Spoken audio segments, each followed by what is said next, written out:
You have no idea. All right, friends. Welcome to the show, the main show, the only show that really matters. Warhammer 40K, Rogue Trader, Strings of Fate, Season 3, Episode 24, Uprising. Thanks for that resub, Grimdark. James, 41 months. Wow, what a champion. It should be noted that with no farming simulator tomorrow night, I was thinking going camping. Like real life camping? Yes. Good man. Follow? Sorry, what? You're going on your own? Yeah. Okay. Who do you think I'm going camping Yeah, with, that's what I thought. Yeah, Have you... I've always sort of camping as a group activity. But Have you ever heard me prescribe to group activities? No, but that's what I'm getting at. Face to face in real life. You've only known me during the pandemic, James, but allow me to inform you that I acted like this before the pandemic. I knew you pre-pandemic as well, but that's what I was getting at. I was saying, Did you? I don't know. It couldn't have been very long. Couldn't have been more than a handful of months, right? 2017 is when I first started talking to you. 2018 is when I played the first game. Jesus Christ, is that right? Yeah, man. Yeah. All right, I don't know anymore. I have no comprehension of the passing of time, apparently. Yeah. Did you know miss the who fact else? that it's resub for 41 months? You know who? That's true. All right, you got me there. That has to be at least 3 years plus. All right. You know who else doesn't understand the comprehension of time? Dinosaurs. I've been playing Jurassic World Evolution 2, which is like Planet Zoo if the game constantly tried to screw you over. It's really interesting. That's pretty accurate. The game seems to be programmed to whenever you feel like you're at a calm level where you can stop, take a breath, and be like, oh man, what's the next thing I should do? They're like, oh, what's the next thing you should do? Get fucked, I guess. Here's a storm, or some animals start fighting. Yeah. Oh shit, you didn't have a rabies vaccine yet? Everybody has rabies now. Yeah. It's like it's the new plague. In the beginning, they're like, manage 5 dinosaurs, and I was like, okay, I got it done. And then the last mission I did, they were like, you only have 40 dinosaurs. I need 95 to do deliverable by the end of the day. And I'm like, 40 to 95? Bro, where do you think these dinosaurs come from? I spent like a solid hour just hatching dinosaurs. Admittedly, the messing with their genetics was interesting, but still, it was a lot of time hatching dinosaurs just so I could hear people who were in a Jurassic Park movie do 5 voice lines. You need to watch the latest Epic NPC Man video about procedure generated quests. Oh boy, can't wait. You know, the thing about Epic NPC Man is if you don't watch them for 6 months, you can then just go and binge like 12 episodes in a row, and you'll be like, wow, that was a good afternoon right there. I've also picked up Starship Troopers Terran Command. This is the most average game in every category I've ever played. It is now my foundation, my rock, the anchor of my existence. All other games shall be judged by this one game. Forged. How close is it to Anno? I've never played Anno, so probably nothing like Anno. Okay. Have you seen the trailer for the new city building game? Yes. Then Starship Troopers Terran Command is nothing like Anno because it's a game where you take riflemen and you shoot bugs. Have you seen the trailer for the new Aliens top-down strategy game? No. Ooh. What? Yeah, it came out. The trailer's out like 2 days ago. It's a like minimal gameplay in the first trailer, but it's a down strategy. I have game. to tell you, there's a lot of trailers coming out lately, and everything looks like it's going to be garbage. Aliens Dark Descent. Oh my god, is that what it's really called? Look, guys, I remember when Hanley tried to convince me that Outriders was going to be game of the decade. I didn't. You may not even remember Outriders. That's how long it existed. Yeah, I gave up in the tutorial. I didn't. Like, I never bought it or did anything. I didn't even watch a video halfway about through it. the tutorial. I'm out. I saw. When did I say it'd be the game of the century? You were like, you should get it, Arthur. It's going to be amazing. Everybody's going to play it. I was like, no one is going to play it. What? Don't worry about it. I think you're thinking Well, of hey, you know what? that Dying Light 2.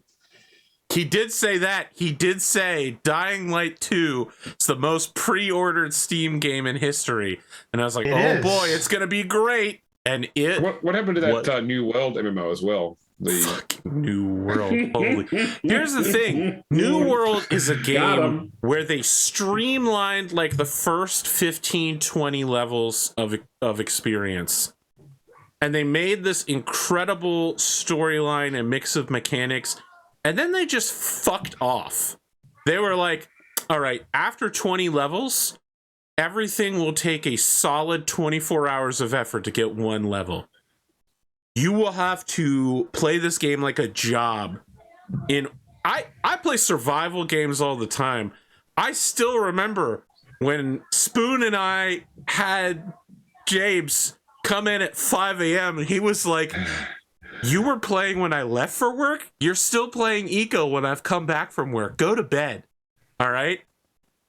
Even I, who am at that level, believe that New World is one of the worst grind games ever created. It exceeds the Korean MMO meta.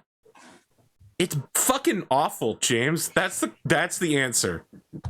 I don't know if it exceeds Koreans. I played that game too, It bro. did. That was why when people were like, Lost Ark is going to be the hot new thing, I was like, it's not. I can't be drawn to it. Yes, it's got plenty of hot waifus, but you can't get me in it because it'll be dead in a month. And guess what? It was dead in 3 months, so I was partially wrong. But let me ask you this. Anyone here still playing Lost Ark? What do you think constitutes dead? No one I know is playing it. No one I know is. Listen, when I play games like that, I'm a social gamer. I want to game together. And if I'm the only one playing it, I would rather just be playing a single player game. Therefore, dead, right? It's dead, that's your constitution? Okay. Yeah, exactly. Right. Well, I mean, no, Lost Ark is like one of the most profitable MMOs ever created. So, you know, it's like, cool, man. No, it's dead. Good stuff. Dead. Okay. I mean, if profits you measure, then, you know. Yes, of course. Profit is the only measure of where things are good or bad. I mean, actually, to the market value, yeah. Yeah. Like, yes, Pondo. Everything should be judged solely by its market value. In order to make they tried judging something off of memes. Look how that happened. Yeah. In order to be profitable in an MMO marketplace, you need to have active subscriptions. That's what constitutes whether the game is dead or alive. So, you know. I feel like having the copyright dead or alive on your game constitutes whether you're part of the Dead or Alive series, but did you like have a weird cookie today or something? What's going on, man? You don't like that one? I thought that was a listen, all right. What else do I got? Planning some new series. Cottontail helped me finish up some art, and yeah, got something ready to roll out in a bit. I've started using Fiverr again, which was a mistake. But on the other hand, I'm currently juggling 4 artists at the same time, trying to make sure like that they're happy and paid. I feel like Fiverr is like really hit or miss, big time, right? Yeah, I agree with you. I've only used it once before. Now I'm using it again, but that's because I can't find YouTube thumbnail artists. Fiverr was my only option, and that was where I ended up. Why don't you just make them? I did make them, Henley. People mock me ruthlessly. You put in like you put in like the least amount of effort I've ever seen anyone put a fucking corner. I don't know if you understand this, but I appear to lack a sense of aesthetics that other humans generally have. You literally put some of the role playing games you have is just like, here's a picture of a character art. What's it for? Fuck you. Like, that's basically what your thumbnails say. Listen, feel free to make my thumbnails for me. I ain't doing shit for you. Great. Then we can talk about it some other time once you're ready to do that. Okay. Pay me. Maybe. I'll make you a template. And then you can I'll make you a template. I'm good. Just type whatever you want into DALL-E and see what it comes out with. Yeah, there you go. Doesn't that's the way to do DALL-E it. hold the copyright license of anything that it creates? Probably. Uh, That would be problematic. You know, speaking of things that are problematic, let's hop over to Pond of the Mad's intro. Hi, I'm Ponder upon the Mad. I'm playing a lot of Total War this week so far, actually. To the point where I've actually started a different campaign using the same faction, but I'm doing it as in not doing any slow motion or anything, so I can actually learn how to play the game and not let auto resolve solve all my problems.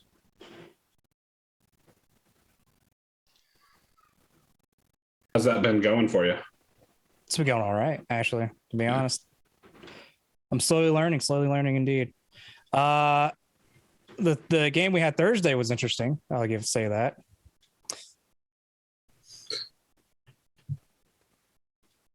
I'm interested to see what this episode looks like. Trial episode? Yeah. Pondo betrayed all of us. That's what I hear. Not purposely. But on accident. I accidentally betrayed the team. Accidentally declared war on you. Yeah. Actually, I didn't declare war on it. I won't spoil it. In reality, they betrayed me, to be honest. Wow. What? That's what a betrayer would say. On that particular subject, what a take. I mean, that's what happened. You held a gun to our heads. I didn't hold anything to your heads. You did. Listen, I have a giant pile of trade routes. And that was Good it. for you. Yeah. Good for you. You were like, do what I want or these will go away. I mean, that's not what happened at all, actually. That is exactly what happened. I love it. I really didn't care what you guys did at that point. I'd already been suffering the entire time. Well, tune in and find out when the episode goes live. I got murdered by the Zinch ambush strategy. That's true. Ooh, it happened to multiple James times. too. Yep. They got Grimdark James with that one too. It's fucking brutal. Just so bad, dude. I should have fought those fights, but I didn't. I gotta say, the one time we actually did fight a Zinch ambush fight, we managed to turn it around because they're so shit on the battlefield, even when they, seem to have got the edge. Yeah. Mind you, we're playing them. To be fair, I don't think that did that army have flamers in it? I don't know. I don't remember. I did try to fight Karos out of spite, and he had like 4 or 5 different exalted 5 flamers. exalteds and 1 unit of regular flamers. Yeah. Gutfelden's last stand on the wall, though, that was pretty epic.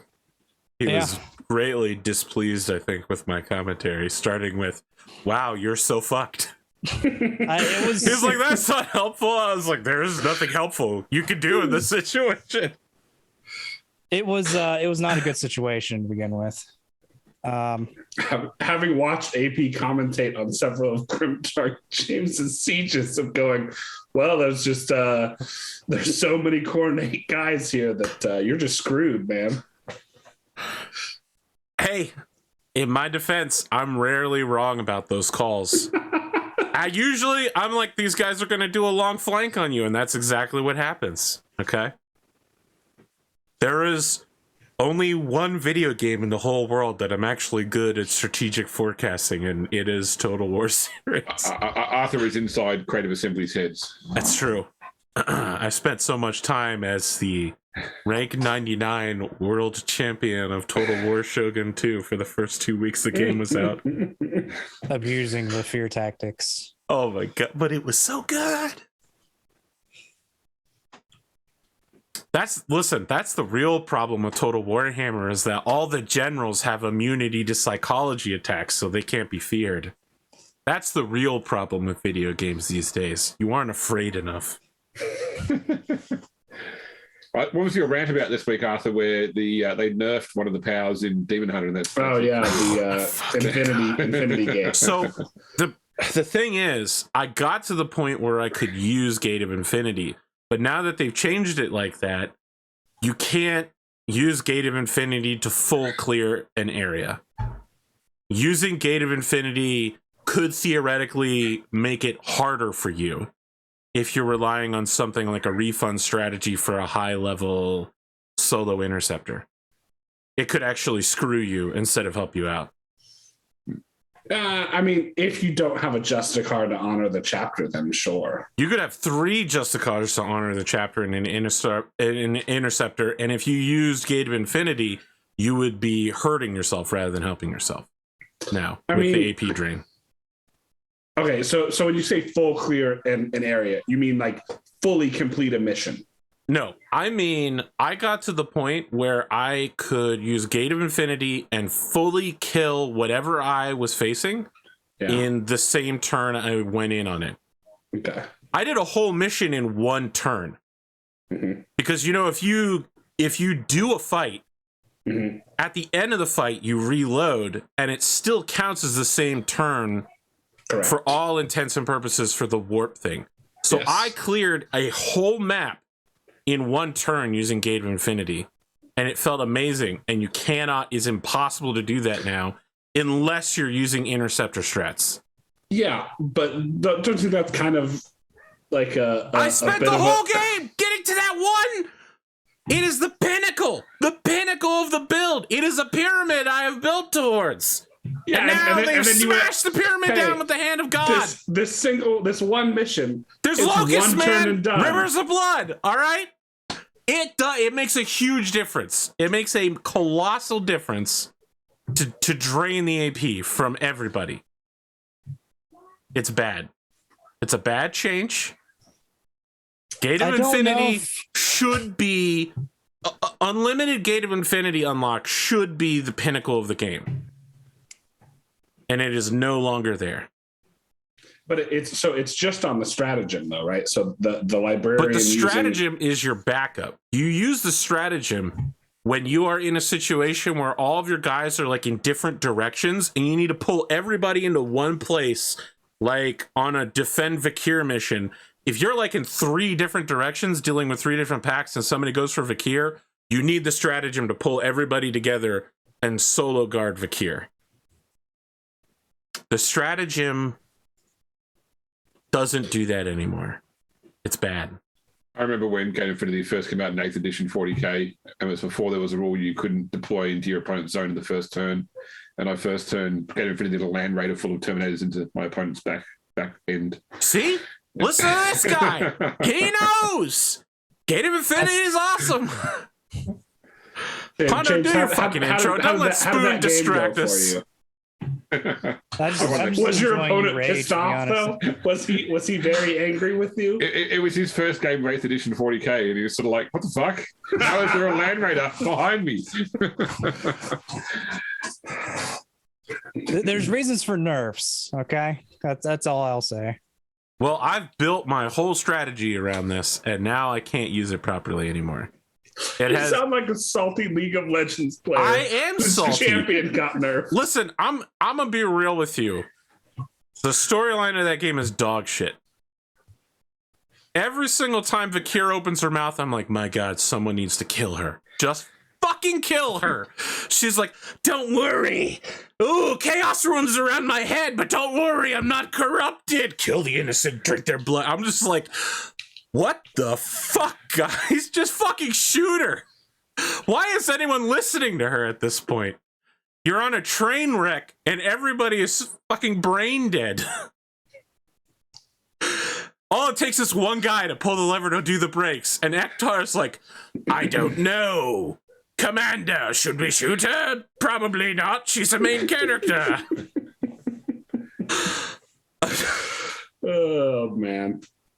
Hey, if you can play the game too, rather than being passively aggressive there with your phone. Huh? What? Is this game as well as you? You can play it too. Dave wanted to fucking talk to me about Lost Ark. Pondo, what else you got? I don't got anything else. I was just enjoying the rage. All right, fine. Spoon, what do you got? So I played the demo for Terra Invicta, which was it was interesting, and I think it's going to be good. It's hard to say. It's very complex. And I say this as someone who regularly plays Paradox games.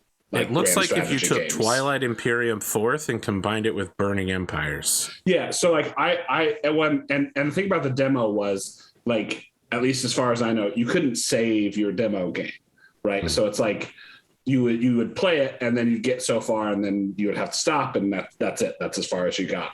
So I still haven't even made it to space yet, and I've played like 2 sessions of about like 4 or 5 hours each. Like, I feel like it should be pretty difficult to get to space. Once you get to space, it's pretty much game over for the aliens. I'm not so sure, man. But I think it's going to be pretty good. I mean, how hard can it be? You get to space, you just drop trash out of the back end of your spaceship onto any land the alien holds. Boom, they're all off Earth. What do you do then? Bring a titanium rod up. Ping, done. Yeah. I've also been watching Exandria Unlimited Calamity, which has been pretty fantastic. I know Arthur's been watching that as well. I mean, I haven't seen the last episode yet, but that's because it's not out until Monday. It's real good. I was just watching the... Oh, sorry, go ahead, Dave. No, I was gonna say, like, this is the Critical Role thing, right? It's the Critical Role prequel. You don't need any knowledge to go into it. Yeah. So I tried to watch it. I tried to watch it so bad. Like, and I was like, what the fuck is happening? Okay. So what is all of this stuff? It's a calamity. I get that. I was telling him before we went live, I feel like it's a lot like Arcane, right? Where it's good on its own, but you're going to get more out of it if you have extra knowledge. Right, and that's kind of the one of the big problems I had with the Critical Role animated show as well, because I have fucking no idea who these characters are, but they seem to have some sort of weird expectations that you do. Like, it just talking about the new Critical Role show.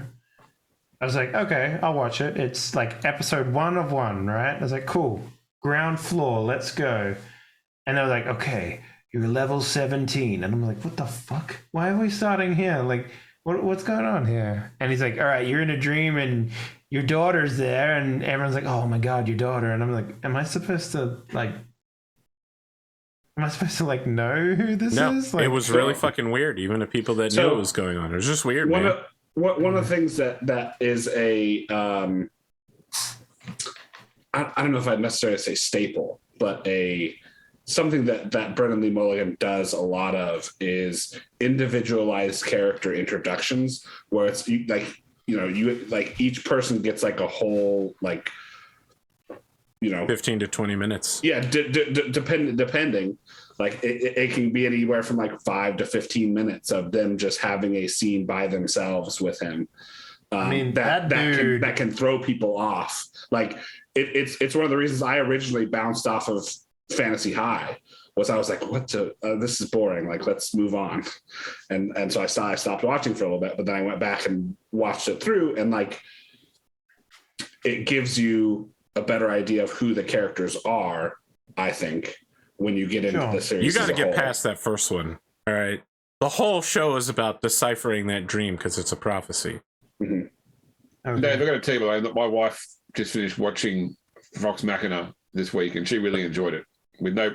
I mean, and look, I enjoyed it. I got past it because it's an animated TV show. There's a lot of like, there's more sensory stuff going on than other than just listening, which is like when you listen to a role playing game. I feel like if you're not at the ground floor when you begin, like, it's really hard to follow. But that dude, that Brendan fella, like, he is fucking funny. Like, he's a funny dude. All his Claude Schumer shit, really good. Like, but man, I just bounced off of that so hard, and it was like, oh, Critical Role, and I'm like, okay, I don't get it. Like, I just don't get it. I don't get it. But Anyway, but yeah, I felt that way about the Vox Machina, but because the same problem with the actual Critical Role stuff, right? Like the very first episode of it, because I tried to watch that too. They're like, oh yeah, we've been playing this game for 2 years, but here we go, we're starting from here, and it's like, okay, I can't get into that, So to your question about do I need previous knowledge or should I know who these people are? No. The answer to that is no. And really there's only two things that are self-referential to previous. Pervon Sewell. Yeah, and they're not really relevant to the story. Okay. I mean, I made it all the way through the first dream thing they did, and they got into the second one, and they started referencing ads and stuff like that as well. And I was like, okay, I'm just gonna stop because I have no idea what the fuck they're talking about. I feel like I'm supposed to know because everyone around the table was laughing and having a good time. You didn't know anything about Loquacious Sealy saying, "Sealy, you later"? No. Yeah, okay. Neither did we till we saw it. Oh my god, Sam did an amazing job doing Adrian's in character for the first time. I was gonna say it's Sam playing Sam. Yeah, but let's see what else have I done this week. Buying a house. So, that's pretty big. Welcome to the club. Yeah. How is that the last thing on your list here? Yeah. What's it like paying $350,000 over market value? We actually paid $10,000 less than what they were asking for, so it worked out pretty well. I don't know how that happens in today's market. Yeah, house needing a lot of work. Nope. Just hasn't sold in over a year. It was on the market for 20 days. Oh, yeah, that sounds about right. When was it built? So this one, it was 76, I think. So it's time average. To check those cast iron plumbing pipes. No, it's been updated since then. There's no way it's not PVC. Yeah. But yeah, so which region are you in? I live in Michigan. Okay, I'll pretend I know where that is. That's southern. So it's northern. I don't know. North middle. North middle between the east and the west, or Midwest, Midwest and East Coast. That's so you're not especially wet climates. It's kind of dry. We're the Great Lakes region. Okay, so you have a lot of water moisture and stuff like that. Yeah, do you get a lot of rain out that way? And it gets cold, lake effect cold. Yeah, lake effect cold. We get a fair amount of rain. So for the Europeans in the house, Dave basically just said that the Balkans were more like the Baltics. It's European humor. Don't worry about it. I mean, I'm in Europe. Okay. It's fine. Don't worry about it. Yeah, no worries. But yeah, so excited about that. Probably going to be moving in here in a couple weeks. So that's awesome, man. I've been trying to do my home loan shit for God knows how long. Let me tell you, quite fast. So so here you have what we call a settlement period, where effectively if you buy a house, you can't you can't exchange for 6 weeks. Yeah, when you commit to buy, you commit to a date 6 weeks in the future where you'll exchange contracts, and you can negotiate a shorter or a longer settlement, but that's sort of the standard. But the idea of say I'll buy a house and then moving in a couple of weeks later is quite strange to me. Yeah, well, I'm so because we've been working on it for the past couple of since I would say the middle of May. We've been looking basically, and then we found this. Fuck, bro, that is so quick. That is probably the quickest I've ever heard. Is so we stopped looking for about 6 months. Before that, we were looking for about a year and a half.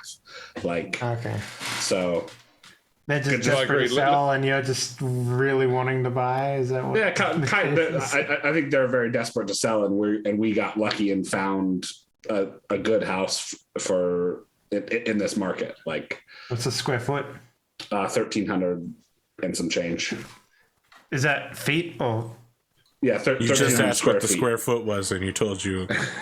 And So I just had to make 1,300 sure square because feet, yes. you paused, and I thought you might have been trying to change it. So No, 1,300 square feet and some change. You want him to give it to you in cubits, maybe? no Hand meters, spans? you dumb. So 120 meters, okay, roughly. That's pretty good. That's I want to say I have a side discussion here. Mhm. Someone had me watch the first episode of an anime today, and it's actually physically hurting me because in it, it's like a isekai fantasy world that had 5-story tall wooden apartment buildings, and I was dying internally because you can't make 5-story tall wooden buildings. You can't do Maybe it on today, and you Earth with the definitely couldn't do gravity. it with medieval materials. So I was just like, "Oh, please, no!" Is it Earth? Do they have cat girls? I don't think they have cat girls. It's definitely not Earth either. Well, then how do you know the gravity, bitch? Why would cat girls have? Okay, you know what? I'm just gonna walk away. Because from this. I was asking if it was Earth, and I if don't- if it had cat girls, it would I be guess Earth. gravity would have a effect on not on material strength, but on the. It's like downward- it's like that age-old argument of like you can't have massive crabs because they just Not enough wouldn't oxygen. be able to do it. Yeah, right. Like because of the way. Or they like if have you're it. going to have giant spiders, like you have to have a super high oxygen atmosphere with Yeah. lower and yeah. Exactly. So like it's the same question. It's like you can have 5-story wooden buildings if Yeah. No, Yeah, the so- structural engineering isn't there. I don't give a If- shit if- about. if they're I don't on give a Earth, shit about yes. Shelob and magic spiders. Okay, that's fucking magic. This is regular ass building that follows physics. Because Man. I'm getting my house extended right now. We had the builder out recently, and he was going through like doing checking all the structural joints to make sure that will we need beams over and and he's talking about taking out one of the brick walls, and I said I was worried about the load the bricks carry, and he's like, no, these bricks are cosmetic. The frame of the house carries all the weight. The bricks are just a veneer. They just but that's They just put these on there to look pretty. So- that's it. Just for the folks at home, pretty much everywhere in the world, with our modern laminate wood materials, it is not suggested you pass 85 feet tall. why are we on this still? What the fuck? I don't Because know. it's important to me, okay? I Because looked at it and I was dying internally. But I will say, Spoon, I agree with AP that you should have led with that. Yeah, probably. Buying a house. I said I finished on a house. Yeah, Look at this guy. I'm actually kind Settle of salty. You're getting it done so fucking quick, bro. Like it hurts me. I've been Like trying I to do said, this shit for a long time, man. we got pretty lucky in finding this place and getting everything done so quickly. So What about Yeah. all the paperwork aspects and stuff like that? Like we've you already- handled that no problem. Yep.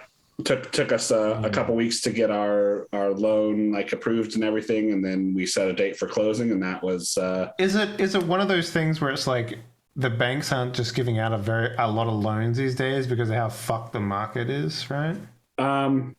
It's a little like that over here right now, where the banks are just like, oh, you want to? so I don't know. it's like the thing was over here prices are super inflated. Yep, that sounds like the world. And Earth, Arthur, Earth, where we can't build 5-story buildings out of wood. out of wood. No cat girls yet. Though Elon Musk might fix that. So But they're not like being stingy with loans. It's just not a lot of people are buying houses because they're so inflated that in the next 5 to 10 years, when the market returns to a normal price, they'll be stuck with a overpriced home.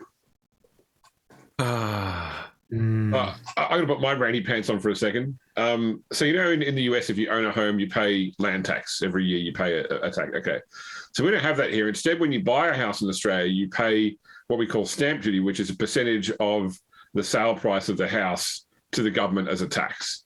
So if every time the house gets sold, effectively the government gets more money, but there's no year-to-year upkeep the government gets as such. Yeah, we have that here too. Yeah, other than where you pay like council rates for things like garbage collection and that sort of stuff. Right, but you guys they collect the taxes through other things. Yeah, that's right. Yeah, so like if I like I'm when I bought this house, represent. Yeah, don't worry, they'll get their taxes, bro. When I bought this house like 20 years ago, and the house was like, let's say at the time about 320 US, I would have paid like 35,000 in stamp duty at the time, but I paid nothing since. So the government's now announced that they want to change to the US system of no more stamp duty when you buy the place, but a monthly tax. But they're not grandfathering existing houses. So if I paid my $35,000 stamp duty on my house, I'm not exempt from land tax until I sell it. So brings up the question of who owns the land. Is it you or the government? Well, I mean, I assume you guys have like, we have a law here called eminent domain, which allows the government to come in and basically say, we want to build a freeway here. We're acquiring your house and you can't say no. I assume there's similar things. That's a British in the US thing. That's why we have it as well. Yeah.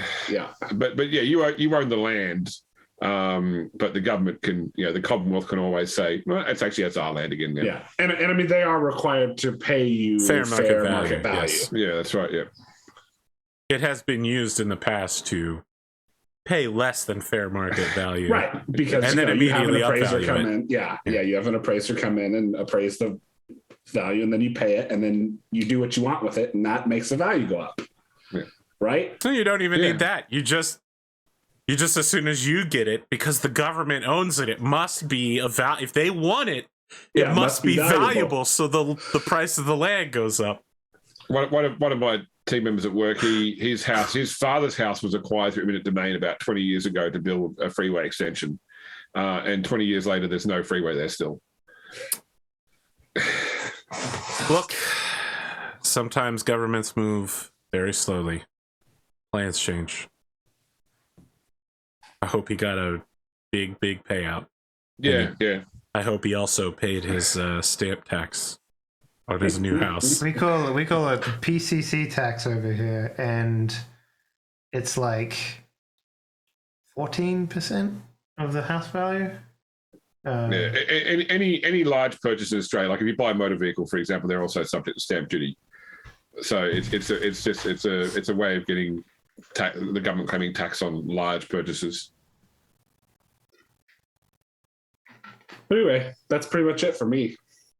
So hear me out, James, right? Stamp duty and land tax. You into it?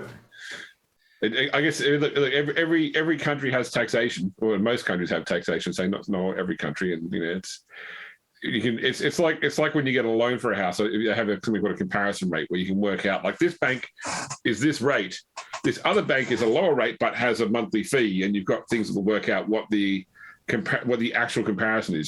So like with any, you can tax everything you want if it's a low tax rate. It's the same as having a really big tax on one thing. It's going to work out what the comparison is. All right, Dave, what do you got?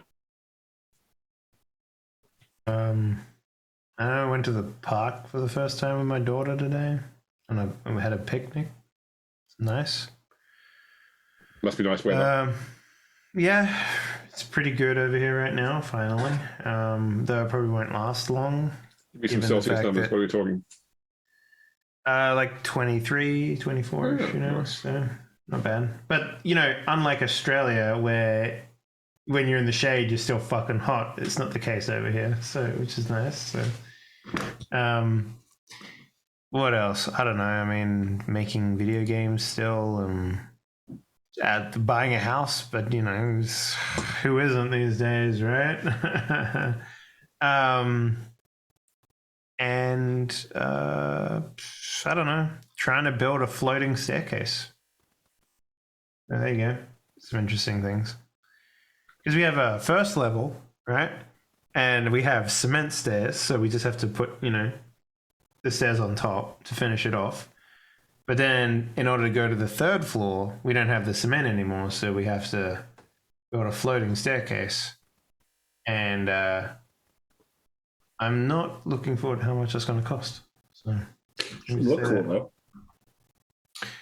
if I want to make use of the entire house, I need to have it. So I don't think looks are really in my in my purview right now. But I don't know. I mean, like you said, like my house was, or the house that I'm buying is undervalued only because like the guy actually was upset because we have this deal where he can't renege on his what he wanted, right? So he sold it because he's getting a divorce, and it was like a knee-jerk reaction, and we swooped in like 6 hours after they put it up on the thing. It's like, get in there. And you know, he sold it for $379,000, and basically 2 houses down, a guy sold his house for 1.2 million, and the guy's just like he's missing out on almost Jesus, holy shit, almost 500,000. Talk about seller's remorse, dude. Yeah, and the builders, this is the worst thing ever. And James, I don't know if you know anyone that's like this, but the worst thing ever, he's just like, you know, he's a newly single father, and he's like, I really like the area, and they're building more houses behind us, and he's considering becoming a neighbor, and I hate it. I hate it. I hate it so much, to the point where I'm just like, Well, and then he's always going to be bitter because you bought the house from him at such a low value. Exactly. You know, it's going to be like one of those things. It's like, you know, hey, can I come in and see what you've done to my old house? Yeah, my house, yeah. And it's like, oh, bro. Save me. My parents went to a subsequent auction of a house we lived in for like 18 years, but like, you know, we'd been out of for like 20 years, and they just went in to see what it was like now, you know. But yeah, I find that whole thing strange. Once you're out, you're out.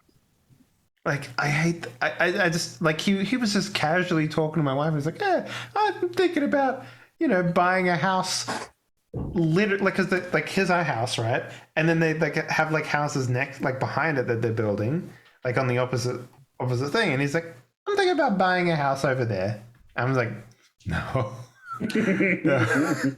I don't want to wake up in the morning, walk into my backyard and see you just like binoculars, like looking into my backyard or some shit like that.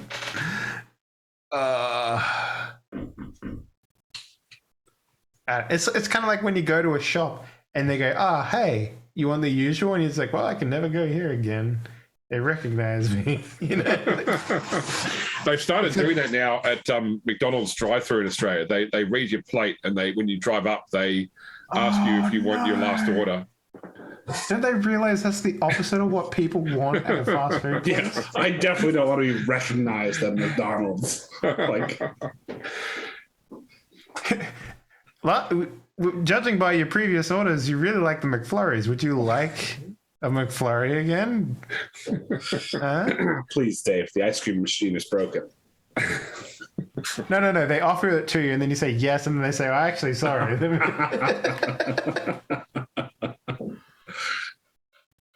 All right, James, what do you got? What have I got? So I won that painting contest with my Death Guard kill team. So the prize for which was the adoration of my peers, because they had no prize pool for this. Because the shop is closing. The shop had no business. That's right. Yeah. So no wonder you won. I see. But that was good. So now I started working on my my Eldar finally that I wanted to get painted, because the Death Guard was a bit of a distraction. Although I've also actually bought some Black Templars to paint for my friend who plays Black Templars, because he never has any time to acquire new models or paint new models, and he keeps losing games because all his stuff is really old and not in the meta. So I bought him some Sword Brethren. Do you have to paint them black? Yeah, you can paint whatever color you want, but the standard color is black. We have to paint.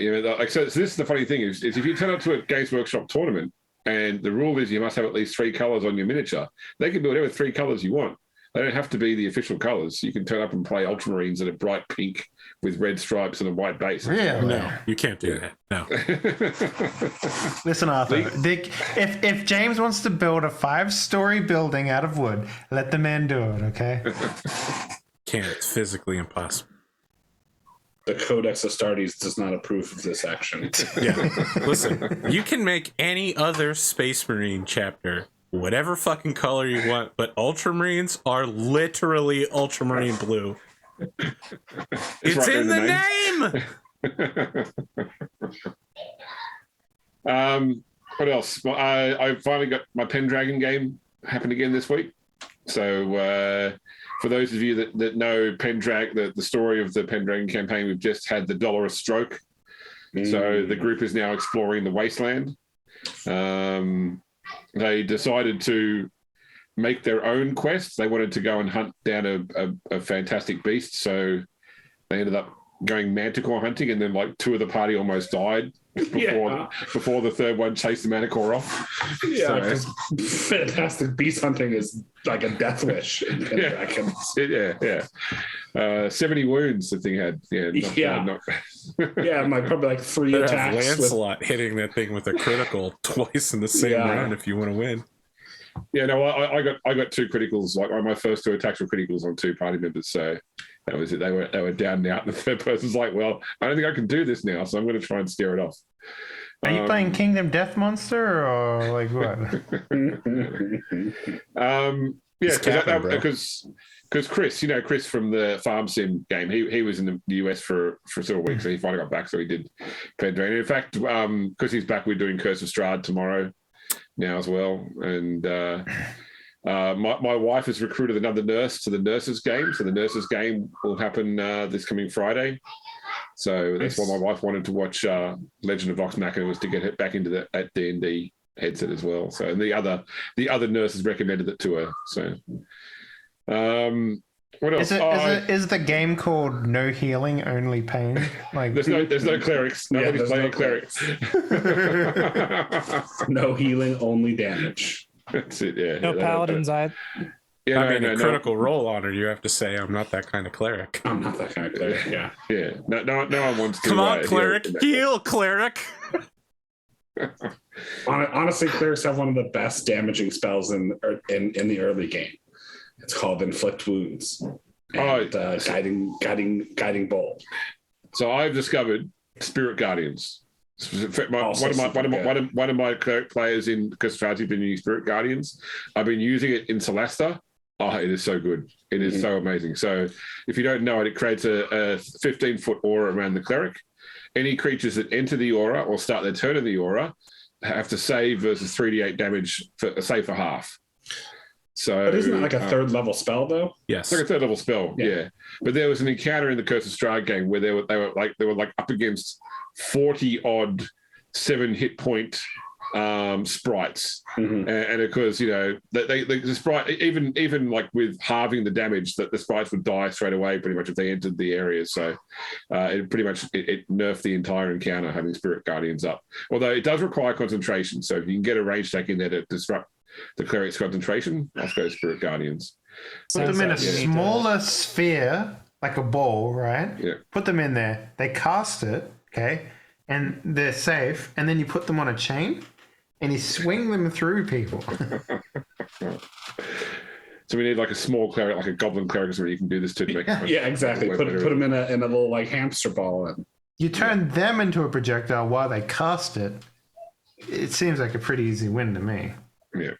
But I've been playing some more Celasta as well, both with AP and Spoon and without as well. So I'm really digging that game, especially when you get to high levels. I guess it's like regular D&D. It's always more fun at higher levels.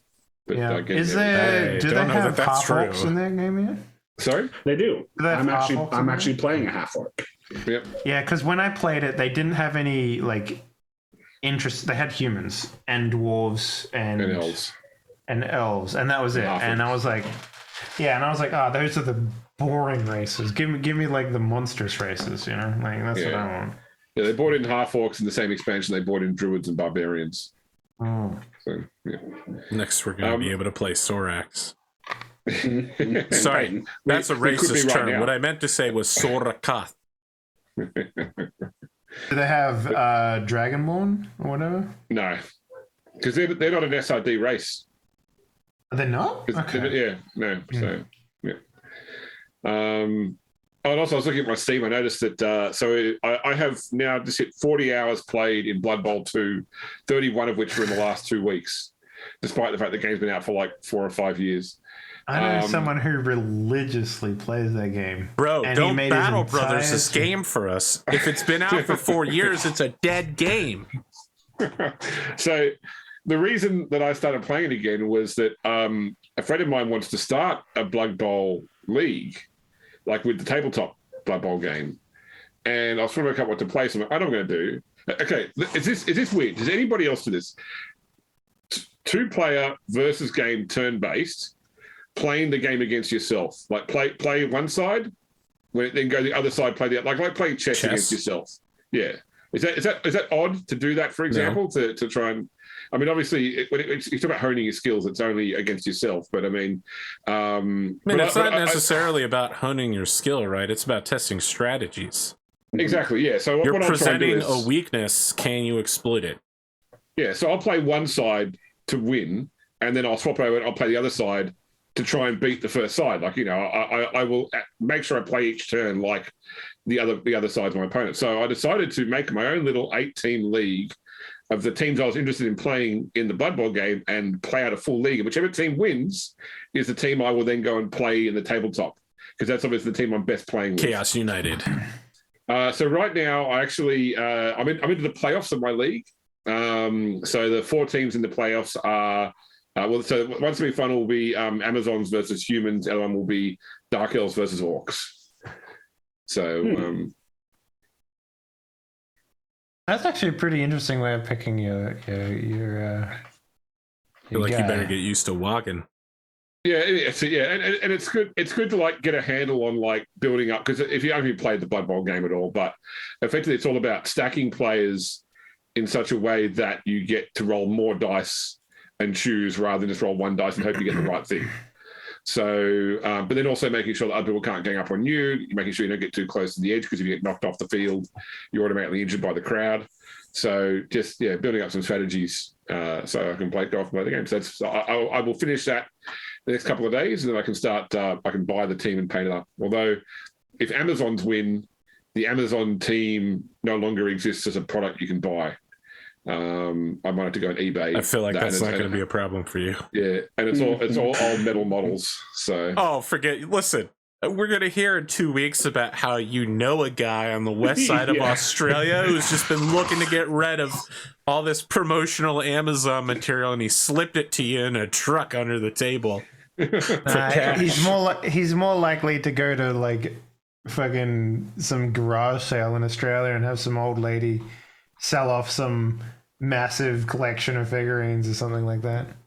I did see recently like the original 2nd edition 40K box set for sale, where someone's like, clearing out their ex-boyfriend stuff that got left behind, or like some sort of like revenge sale type thing, selling it for a minor amount. But I didn't buy it. I don't really need that actually in my life. But I did spend like $700 on the new Horus Heresy stuff.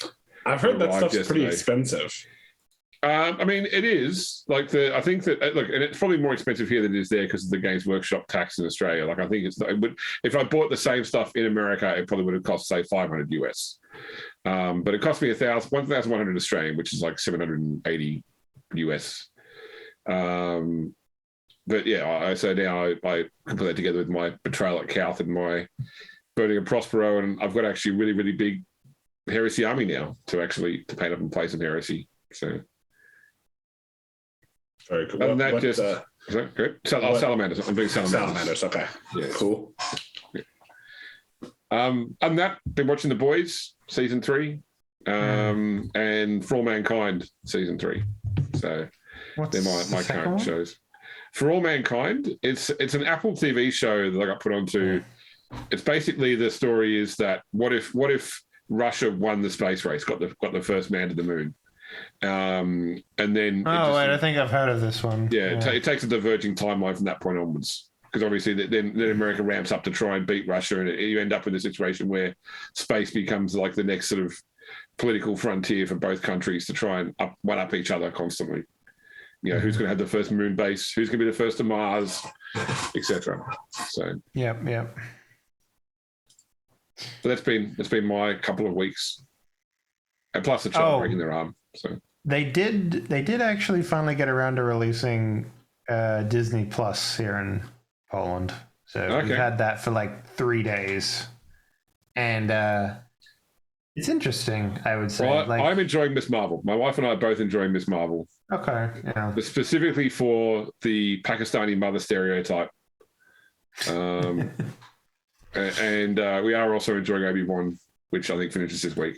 So Arthur is like down on these shows though. So look, I'm willing to finish the first episode of Miss Marvel and see where it goes, but Kenobi has tested my patience and been found wanting. The thing about Kenobi is that it has some fucking amazing moments. And then it just shits all over them. It's literally just, oh man, I really need to take a dump somewhere. What about all over the fan base? Okay. Have you watched the most recent episode? 5? Yes. Yeah. Okay. Yeah. There's a couple of controversial points there that are creating a lot of internet conversation. So why did Dash Rendar come back and save the day? No, Dash Rendar is never coming back. He's never going to be a canon character. Please stop.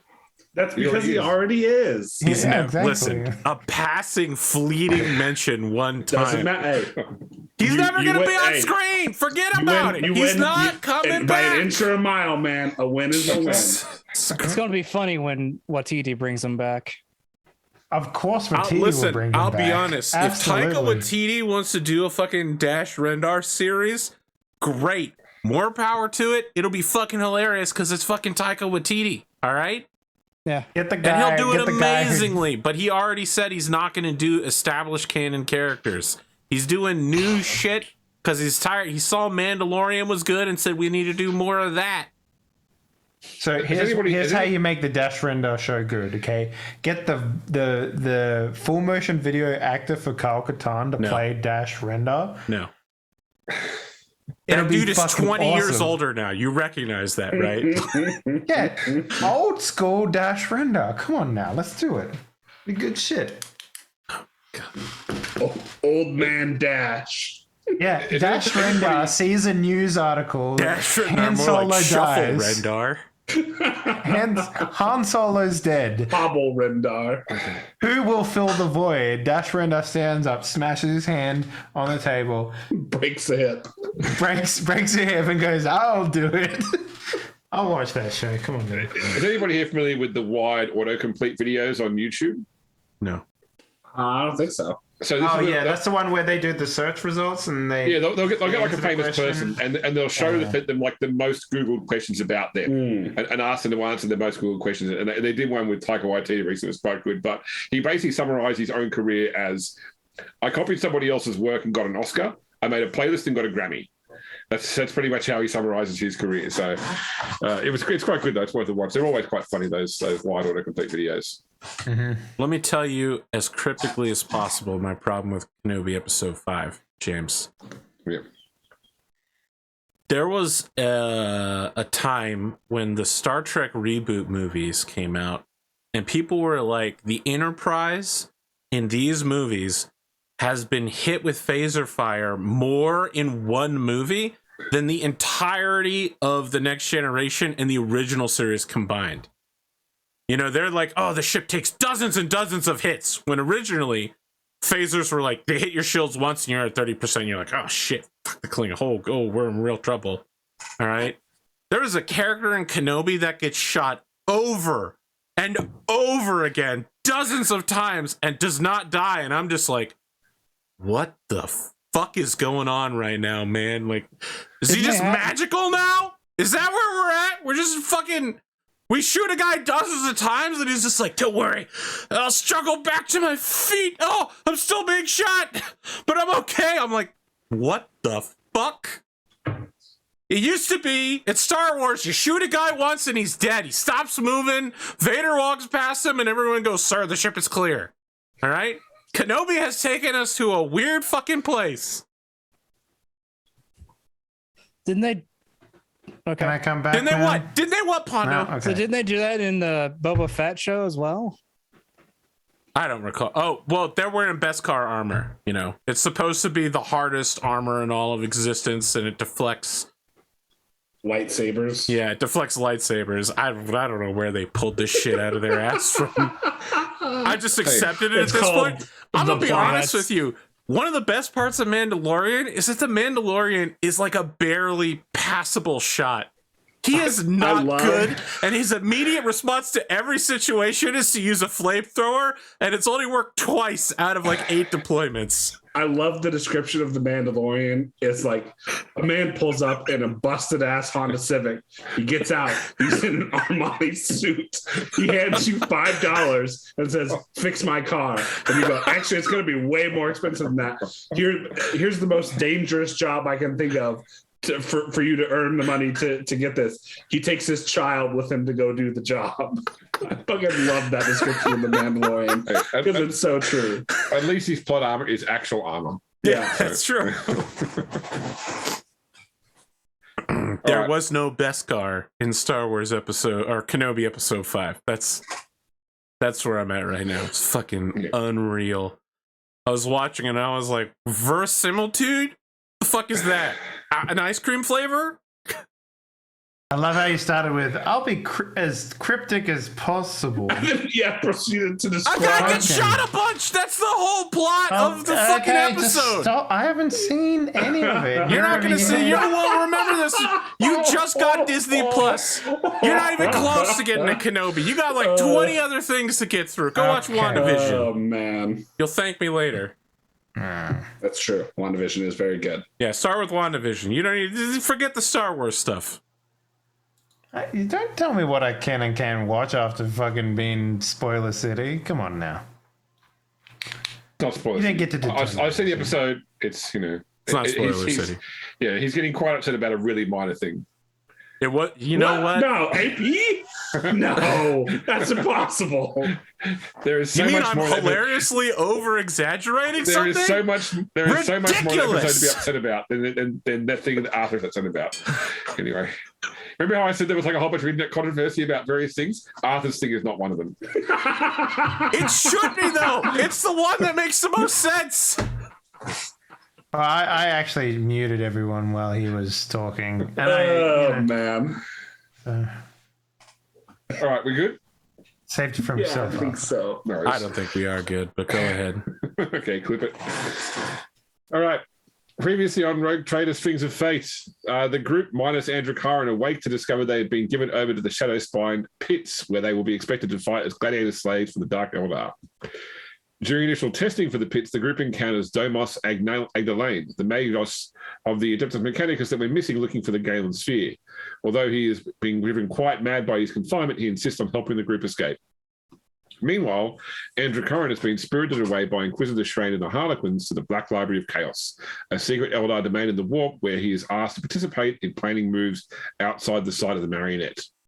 Back in the Nexus of Shadows, meeting with Talon bellowing at last, the group begins planning its escape from the Shadowspine pits, a plan which will involve gathering allies and overwhelming the Dark Eldar forces.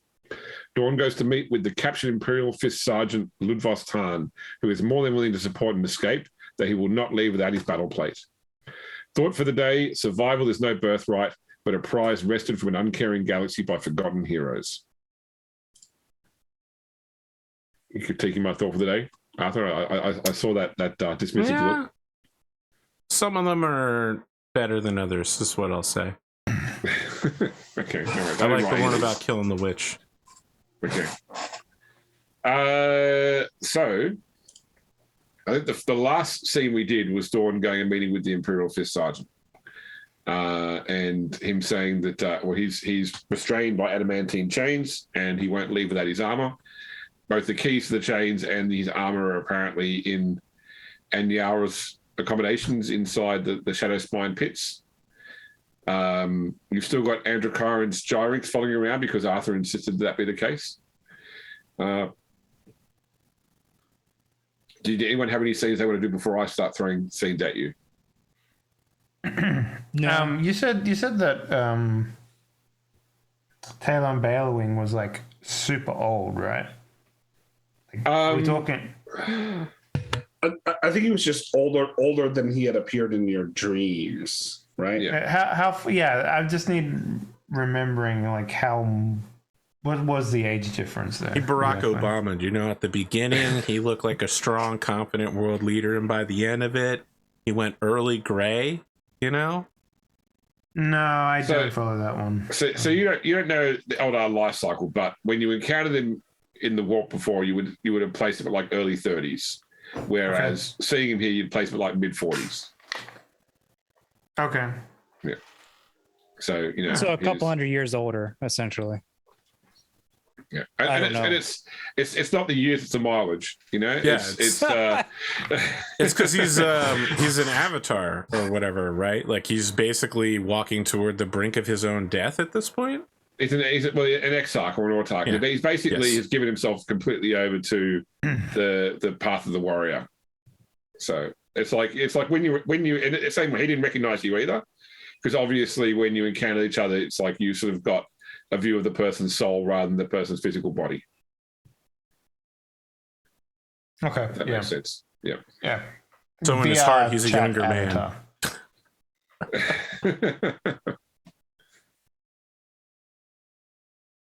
He'll always be before that time his knees started to click. Oh, don't laugh, Spoon. You're not at that point yet, young man. You'll get there. You will be cursed with knowledge one day soon. So I think I would like to have a scene before you get started. Yep. And I think it takes place. How long have we been on planet? Probably. I mean, only several days, I'd say. Okay. I mean, you arrived. You went to meeting with. Actually, no, because there was a few days. So probably about a week. I'd say about a week or a little longer than a week. So I think it the scene takes place the day before we go to the party where we set all this stuff up, and it's Adrian talking with, or I'm sorry, the day after because we came home with. When did we pick up the slave Eldar? That was at Direct Near's house. Yes. Before you went to the party. Okay. Yeah. So it's Adrian talking with her. Yeah. We will be going to the ziggurat in a short period of time, and some things need to be prepared for what happens afterwards. And I need your help. Whatever you need, I'm happy to. I'm here to help. Good. There will be a series of crates in this hangar bay.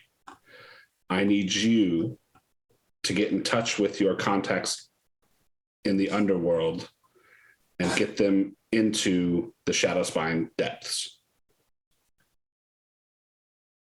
Can you do that? All right. So I need to sort of stop some things a bit. It'll take a couple of days, but yes, I'm sure we can get them in. We bring in food and everything for the pits, so we can smuggle them in among that. Excellent. That will be all. Okay. Flash forward. Flash forward to here in the pits. Yeah. And hopefully there's a delivery. No. So effectively, someone's coming to let you know that that effectively there is a room adjoined to the kitchen where all the crates are, and what crate numbers are the ones you're looking for. Excellent. Yeah.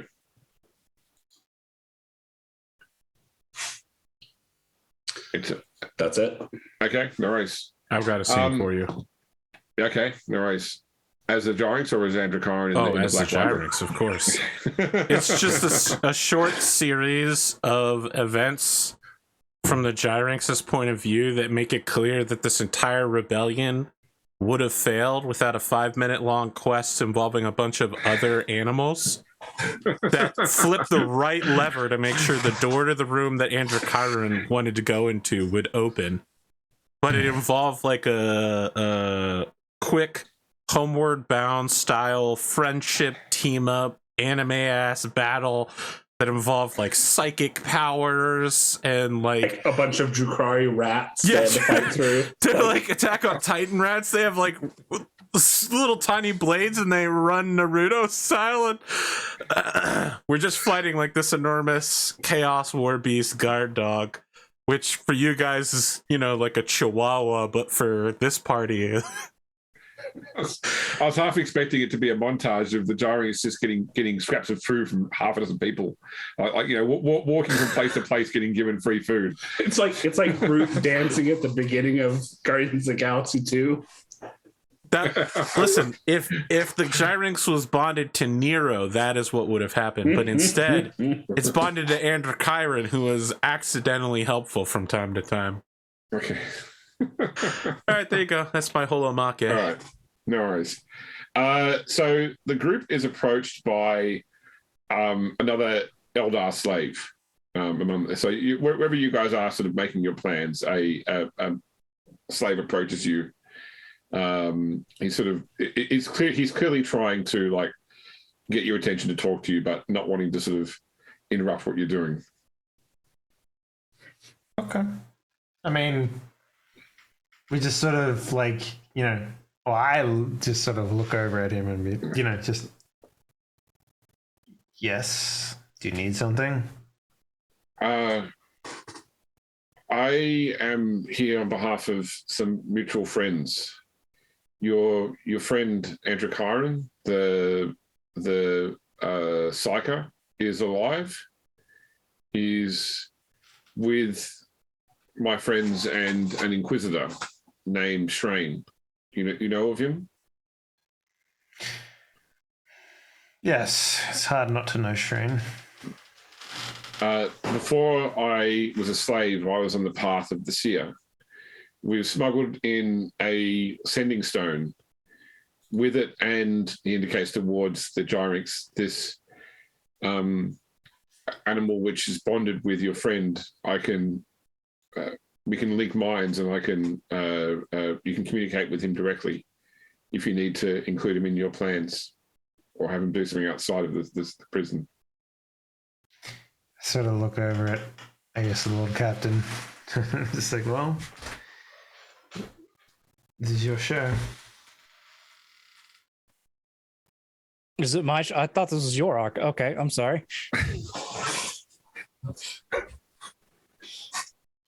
I mean, It would help it's not. It's, to coordinate things, Lord Commodore.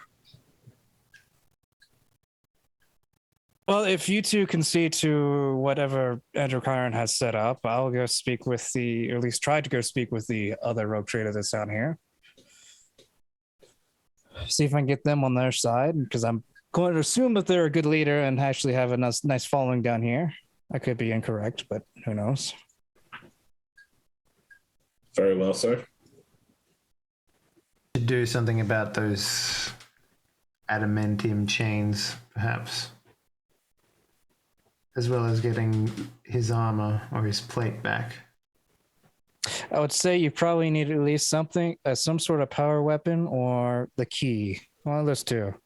For your I don't benefits, imagine Bruno, either going to be there's easy to get. Stuff in your stash that would have no problem with those chains. Yeah. Oh, Yeah. okay. Well, never mind. Well, I don't know if you shared that yet, but I mean, we still need to get the plate together, I guess. So it's a plate, right? A breastplate, or is it like? It's like a suit of armor. yeah, full marine power armor. Mhm. So it's like 9 feet tall, weighs about a ton. So it'd probably be better to bring the man to the armor than it'd be to bring the armor to the man. Yes. Yeah. Yeah. Because I don't think there's any way we're getting that out of her office without it being missed. Yeah. Can't hide under your robes. You're not I wearing was going to robes. say, you just have to bring it out part by part. Yeah. I hope she doesn't notice. So do we want to do the mind meld first, or do we want to do the rogue trader meeting first? Let's do the mind meld. Okay. So this elder, his name is Calkin. He's obviously a bit rusty in terms of the psychic techniques. Like, he's not been collared with like a psychic suppressor like a lot of the other psychics down here are. So potentially he managed to hide his nature when he was first captured. But he attuned himself to this sending stone which has been given to him. And the jarrings at first sort of like, its hair rankles as such, like it's not happy with this connection, but then it settles momentarily. And Calkin sort of goes a bit glassy-eyed. And when he next talks, it's with Androchiron's voice. And Androchiron says, What's happening? I was enjoying the vacation from voices in my head.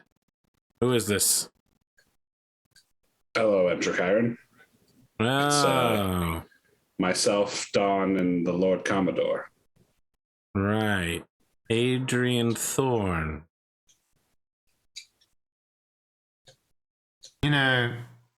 Part of me was glad that you weren't dead, because now I get to kill you myself next time I see you.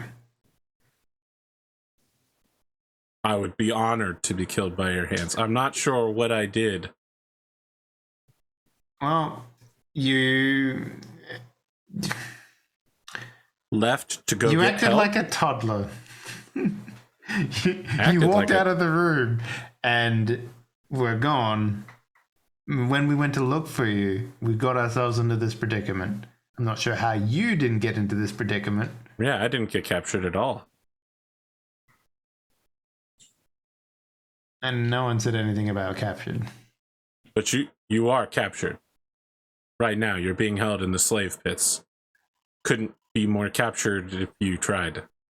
No one said anything about the slave pits. Are you Lord watching Captain, us? I mean, I already know your entire story. Actually, I also know that Adrian Thorne is some sort of time travel agent as well, who already knew all of this would probably happen. Like Pierre looks at Adrian. Care to explain? Like I said, Lord Commodore, there are things that I can tell you and things that I cannot tell you. All right, just want you to know there's some mad heresy going on right now. Yes, Lord Captain, lots of heresy. Look, I have in my hand, inside of this box, you're explosive. You're in the library. Oh, am I in the library? The last scene that you had me in was I was underneath of Train's ass. Train was sitting on the box on a tank. No. At the end of the last episode. That's right. Sorry, that's right. Yeah, you were. What are you talking about, bro? Listen, box? you're the game master. Okay. You tell me sorry, where I am. Sorry, yeah, the last thing was like shame with the tank. Sorry, but yeah, so it's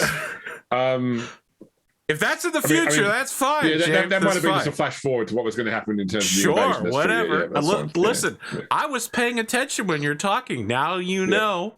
When this conversation is over, Train's going to go, get in the box. I have in my hand the explosive detonator for all the explosives attached to the, the thing we came here to not do. And will the tank regiment be in place? I don't, I filled out some paperwork, but it seems like Inquisitor Shrain is handling that. It's not really my forte. I turn to look at Shrain. Is he here? Yes, you do. Yes. How we doing with that tank regiment, Inquisitor? He gives you a thumbs up. Yeah. Inquisitor Shrain has given me a thumbs up. It was chilling. Very good. I think Pierre's like seething as like someone's taking control of my tanks. I don't like that. I can have him not take control of your tanks if you want, sir. I think there's there's just a stack of orders that Pierre has just signed that's just blank, and it's just sitting in the desk of Adrian's like station. He forged my signature. No, he just hands you blank orders for you to sign in like, Oh, okay. like in like huge stacks where it's like, regular orders, regular order, blank, Yeah. regular order, regular order. Never should have blank. let Adrian be the executive the rest of officer. the paperwork. I get you. Yeah. Like the student who cheats on the exam and then goes, "Do you know who I am?" No, great. Sticks it right in the middle and then leaves.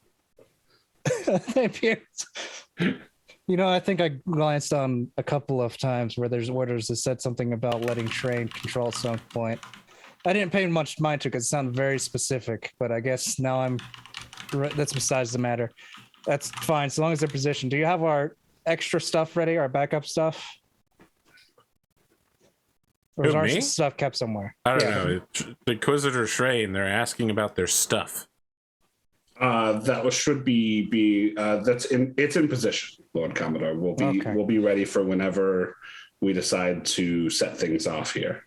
All right, I'm just going to trust you on this because apparently you know everything already. All right. Well, apparently I'm dead, by the way. So pretend that you don't know me.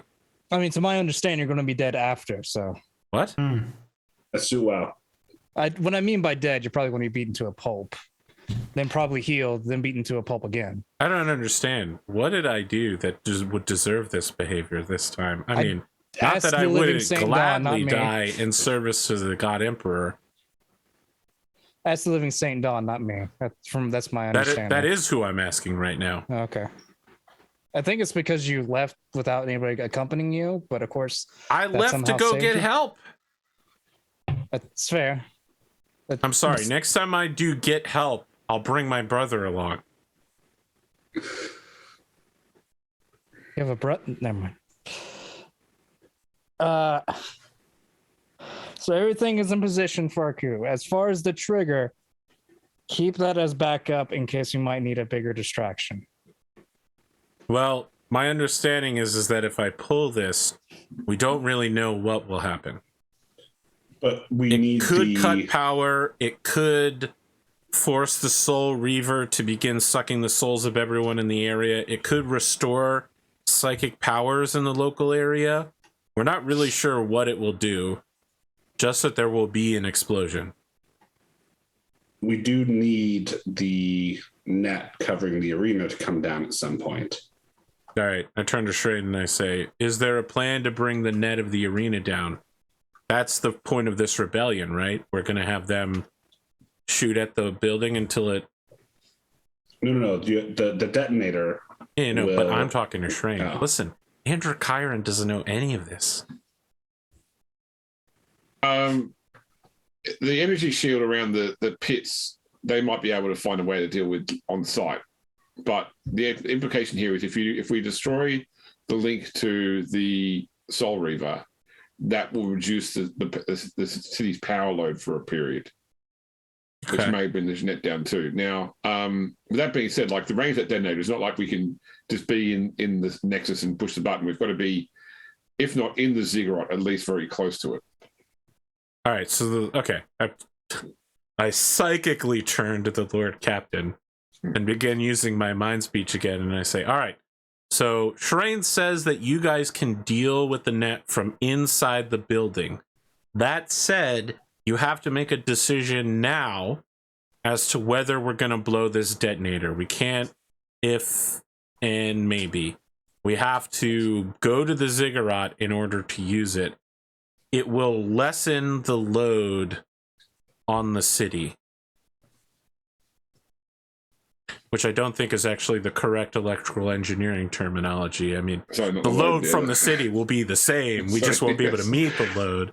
Yeah. Don't worry, I'm not dying inside or anything. It will lessen the supply. There you go. It's the same load. You know what? Strange's not an electrical engineer. Neither is I would say that you are an engineer, but I know better. All right. So essentially, if we want to blow the thing up, we have to decide now. Yes, but I want to caution you that we aren't totally sure what will happen if we attempt to blow up. I don't even think it's blowing up the Soul Reaver. It's just blowing up part of the connection to the Soul Reaver. And Not that you have any reason to worry about psychers inside of the building, unless there were some sort of rogue human psychers wandering around without slave collars or something, but psychic powers could return to people. So Selene's agent, she never set explosives inside the Soul Reaver. She just set explosives connected to the conduits that go to it. Yeah. And she did carry a device in that she was going to set up on the pedestal, but never got around to doing that before you were ambushed. That's what I said. I said we were just going to cut the cords. Yeah. I was just reminded there was no explosives. It's not going to kill the inside Soul Reaver. It's going to cause the Soul Reaver to go into overdrive trying to suck souls out. That's what I think. But Possibly. I mean, I'm not saying this in character. Yeah, I know. We must kill It's the going to go, rogue oh psychers. no, I'm not getting my bottle fed anymore. It's time to fucking rage out and go get some souls. That's what's going to happen. It's going to be like some fucking, what's that Ghibli movie? Not Princess Bride. The one with the wolf in the forest. Ashitaka. Yeah. Princess Mononoke. Yeah, Mononoke. It's going to be some fucking Mononoke shit. Just an evil spirit's just going to show up and start sucking people's life force out. Well, thankfully, most people in this Nexus don't have souls, so they'll be fine. As one of the people that does have souls, with a crew full of souled people, you might understand why I could be concerned.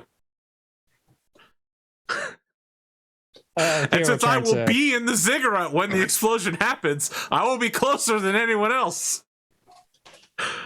What do you two think? Blow it up. What's the worst that could happen? I am also in favor of blowing it up, but only as a final resort.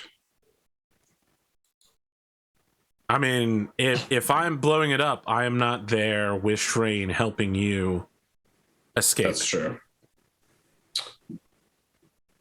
How confident are you in your ability to bring down the net from inside the building? I'm sure you've identified all of the key structural points.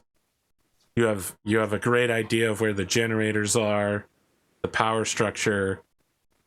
You know all of the local players. You've begun distributing arms, organize the local resistance. Yeah, of course. Well, the tech priest may know. Yeah, we're working our way through that. Okay. I'm not sure you're ready for the you must complete all quests before this part. The potion seller's not here, so.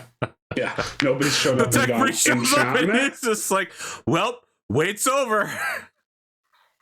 Whatever you're gonna do, you need to do it before I leave this door, because that's when the fight starts. Did the tech priest have a servitor with him? No. I mean, he had a psychic servitor that he was talking He had to. an imaginary servitor. That was a very normal conversation he had. Mm-hmm. I can't quite blame him for that, but because my one thought was to just have him send the servitor in there to say, hey, at this point, detonate the charge. Mm. But that's not the case anymore. Okay. All right. Well, we know what we need to do.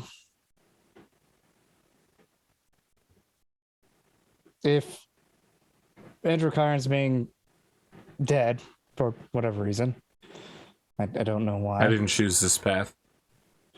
It sounds like Yeah, you're enjoying it.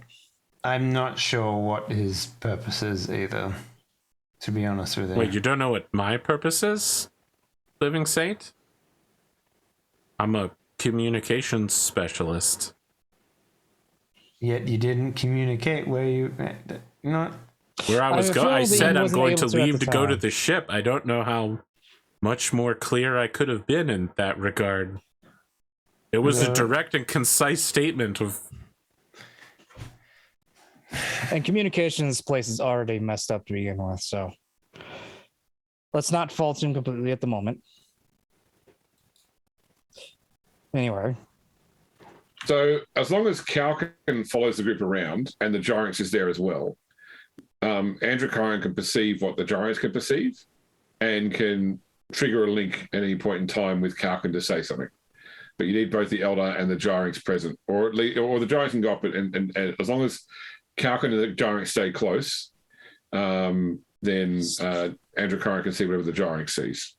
So the Eldar is the radio operator, and No, the the Jinx Eldar is the string, and the Gyrinx is the tin can. Other way around, but yeah. Okay. Not for where I'm sitting. I gotta say, like, I always appreciate businesses that do April Fool's Day jokes, and I used to do work with a Spanish company which makes intercoms, like the sort of in an apartment complex, buzz to get let in, and someone speaks to you, lets you in, And the thing with those things, because you often install them in really, really old buildings, only have old telephone wire. It always came down to the fewer wires it works on, the better. So if it needs like 8 cores for like a Cat5 cable network, that's the worst. But if you can do it on like 2 wires, the best systems work on 2 wires. And they actually did like a product release once for a true 1-wire intercom. You can do it on a single core, and it was a glossy brochure for 2 cans and a piece of string.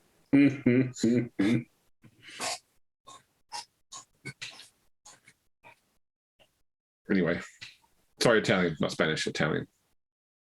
All right, so I guess now it's time to go talk to the rogue trader. Is that what you're gonna do? That's fine. Okay, Androchiron hangs up. Okay. Well, he didn't really can still, consent to this call anyway. If you don't want to watch what's going on, you don't have to, by the way. I'm sorry, did you not consent to that psychic power? I didn't. I mean, James told me, I accepted it. Honestly, I feel like if they need Androchiron, they'll call him. He's going to take some time to look around the Black Library of Chaos. Yep. Well, that shouldn't end badly at all. I mean, he's specifically looking up information on the inevitable demise. No, the Tyrant Star. Nope, that's not it. Blind Tesseract. Okay, I worked my way there. Okay. He's looking up information on the Blind Tesseract and the mannequin. Marionette. We got there, boys. Okay. The 10 rings. No, his name's Trevor. That's all right. Ben Kingsley. I love that character. That's so good. Let me see. What can we...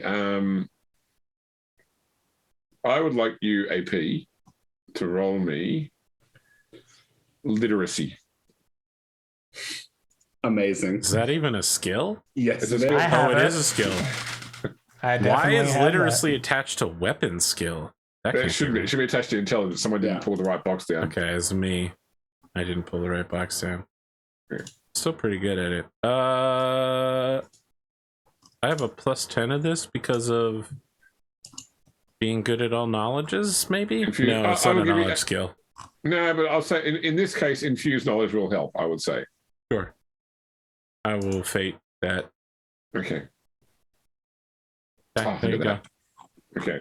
What must it be like asking me for a rare skill that I actually have? It feels good. Okay. It feels good. So it feels good for me to succeed. 2 degrees of success. Ask me 2 questions you'd like to know about the Blind Tesseract. Really let me blind. bargain you for And how 3 many questions sides because does it have? I succeeded and then I got 2 more. Okay, no worries. That's fine. 3 questions about the Blind Tesseract. Spend a fate point and get 4 questions. Ask your questions 3. Burn a fate point to get 6. Kill a party member to get 7. I can think of 1 party member I want to kill right now. Can you come back to me while I think of these questions? Okay, no worries. Okay. Meanwhile, the others go to see Anya Shen. So Shen has she's obviously got a small power base within the Shadow Spy pit because she has people that sort of intercept you before you just walk up to talk to her as such. But they quickly when they recognize who you are, they wave you along. She's obviously keen to talk to you, just hasn't reached out to you quite yet. So she's not a tall woman. She's actually she's only sort of 4'10". So which I discovered several years ago is medically 1 inch taller than a midget. And tallest midget. Yeah, because I had a friend who was 4'10". I used to call her midget all the time, and she came back to me and told me that she Googled it, and 4'9" is the medical limit of midget, apparently. So you can't call her that anymore. That's right, exactly. Like Asiatic features, dark hair. I mean, she's wearing the same sort of, rugged leather armor that most of the people down here carry. But she hasn't dominated people through strength of body. It's more sort of strength of will. But she sort of beckons you forward as you come in. She's probably choosing to sit somewhere because sitting is an equalizer when it comes to height normally, and so she indicates like a bench nearby for you to sit down at as well. You can see that she has a really high quality augmented left arm. So obviously not done here. So it's full shoulder down, clearly Imperial design. Although it's probably suffered a bit of maintenance. Pondo, why don't you give me a knowledge archaeotech roll? Anyone's got knowledge archaeotech can roll this. I think it's just me. I'm pretty sure I don't have that one. I had to spec into that too. Yeah. Archaeotech. I'll give you a +10. +10. Do I get a +10 for I think it's called concentrate? This is more like you to see if you spot something. So okay, all right. Yeah, concentrate. You might think about it afterwards and go, oh, okay. But then right now it's just to spot something, which is +10. I'll spend a fate point. Well, probably won't need it. Do I need to roll the D10 to see if it actually uses a fate point? Okay. I asked because that was the thing I had to do before. Okay, nope, I don't have any idea. Should have kept the first one. Okay, no worries. Cool. Yeah, I say with the first one, if you concentrated later on, you would have figured it out. But now, you roll into a worse roll, so if you concentrate later on. Okay. Anyway, so she beckons you to sit down. He'll sit just because she probably wouldn't like it if I stood. I've heard a little bit about you since your arrival here. You must be Pierre Cowles. That's right? Indeed, I am. And Yashin, captain of the hostile transaction. I forgot about that. That sounds familiar. I mean, it got mentioned last time. That was it. That's true. I thought it got mentioned before then, but no, I guess the last time was the only time. Yeah. So I've heard you've been missing for quite a while. I see where you ended up now. Yes, it's not been.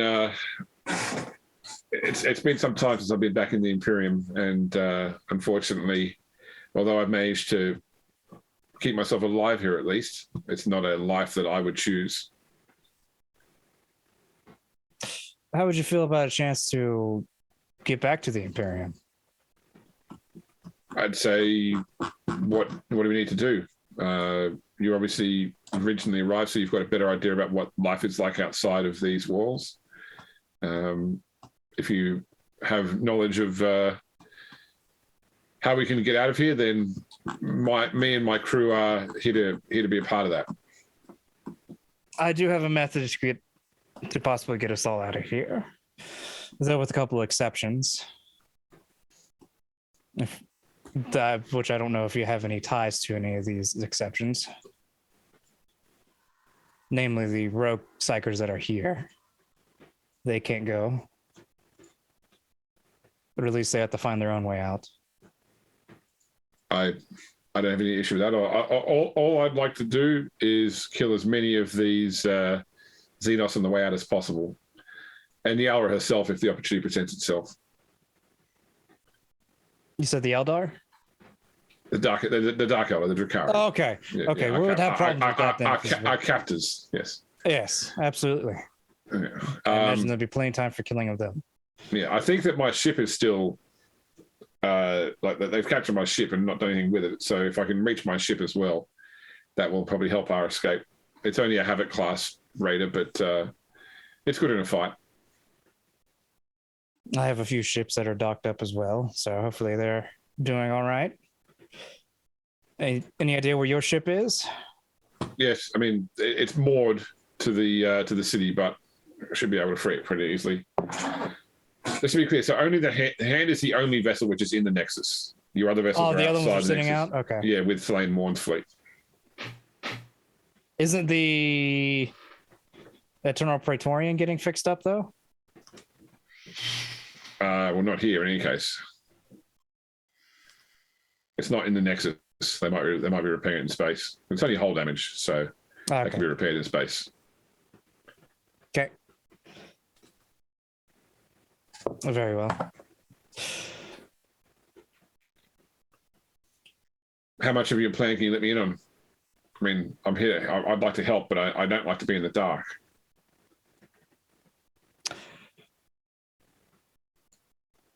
I think Pierre's going to look at Adrian. Well, I suppose the plan is a uprising during the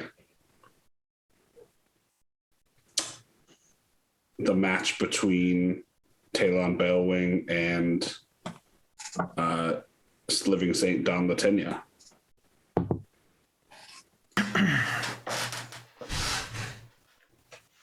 All right, so this match is organized? From what we're understanding, yes, at least we want to get it organized. Essentially, at that point, there'd be a location that has equipment for us to help continue the uprising.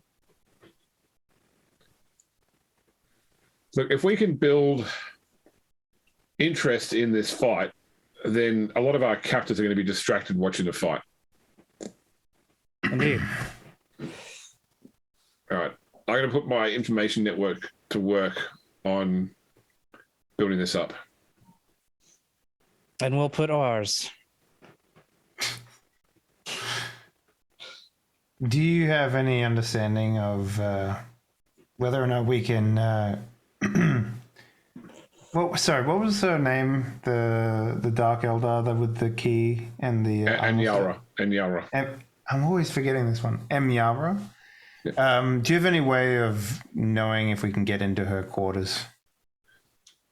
I mean, preferably without her knowing.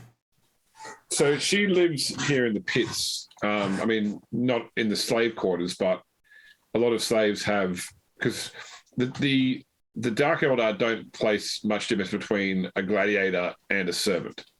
So a lot of the slaves here are both warriors, but also expected to serve the Dark Eldar and have freedom to move throughout some sections of the pits, i.e. like to deliver food, service rooms, etc. To get one or two of you to Anyara's quarters should be possible, but she never takes anyone inside. But if they're saying if you're trying to get there when she's not there, provided you're able to get access to the room, that's possible. If you do get in there, please spit on a pillow or something for me. We're going to do more than that. We're going to take the coveted Space Marines armor that's inside and put it on the Space Marine. Yes. I mean, it's going to be hard to move that sort of armor through the pits without being seen. We're going to bring the man to the armor. A little easier. All right. Once again, it's going to be hard to disguise him as a slave who has the right to walk around. I don't think we have to worry about disguising him as a slave. Yeah, once we get to that point in the plan, we'll be uprising. Yes. Okay. Well, she gets a bit of like scrap paper out, and she draws out like a rough plan of the pits, including indicating where Anyara's quarters are. So effectively, that you're underground here, and there are tunnels connected to the slave pens. So there's sort of like there's a perimeter of bulkheads that if you were trying to actually get out, you'd have to get through one of these bulkheads. But the Eldar accommodations and that are still within that security perimeter. So how do you get to the? You said we're underground. So how do you get to the floor above? Well, the gladiator pit itself is above, or outside the bulkheads are the ways up to the street level. Okay, so the Eldar chambers, the ones we need to get to, they're here in this underground on the area. same level? Okay, Yep. so they're on the same level. Okay. All right. That makes things easy. So, hypothetically, we need to get a key first from her, right? Well, not exactly. We can just cut the man free and take Let him him up do there. his business. Yes. He was like injured or something in a particular way, right, James? He was cut under the eye where Adrian threw a rock at him. No, it was Donner through the rock. Yeah, No, where sorry. you threw the rock at him. Yeah. While he Okay, was so he- he's punching my His fucking knuckles face were in. bloody Yeah. after beating the shit out of Adrian. So he wasn't like somehow like stuck to like a spike or something like that. No, Okay, no, for some no, reason No, I was- he was just chained. He has adamantine chains. Okay. But the equipment we have smuggled in will easily take care of those. All right, and then it's just about having Talon convince his handler that giving us both jetpacks will be much more interesting. Does Talon have access to his gear? Like Yeah, down here? Talon is allowed to, like, because he's the champion, Mhm. he's able to fight with his. So think of like, you know, the champion thing in Thor. Oh, Ragnarok, we've where- already referenced it today. Yes, Yeah, yes. where the, it's the- like, you the know, spooky like- circle. Yeah, everyone just brings. Yeah, everyone's just throwing before the champion for the champion to utterly annihilate. Gotcha. You know, so they give him, you know, all his regular kit and caboodle because. So scratch the part about them waiting for this fight. Like, why don't we just bust out of here? It's about the barrier, right? Okay. From what I understand, that's the one hurdle we have to overcome. What if they just before we can walk get this out done. the ticketing booth, just straight out the front, right? Like no one's coming in, right? Everyone gets a Because the show hasn't clipboard. started yet. Why don't they just leave through the front door with extreme violence? Yeah, that's what I'm saying. It's like, why don't we just, because like we're going to be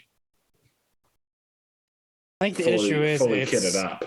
Yeah, drawing attention away, majority attention away from the slave pits, Mhm. so we can make our coup and complete surprise rather Okay. than Yeah, okay, that's true. Yeah, that's fair.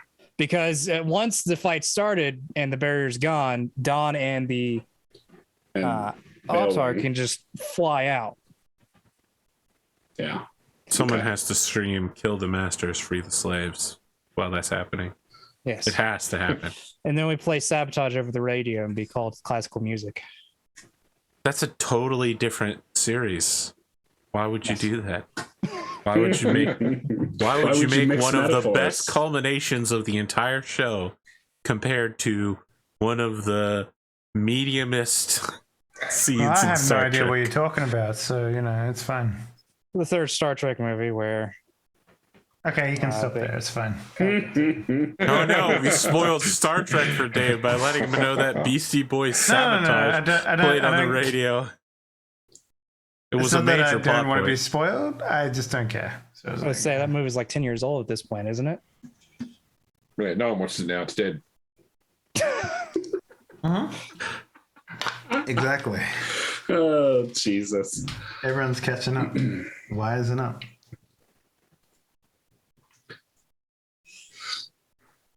I think everyone understands the plan.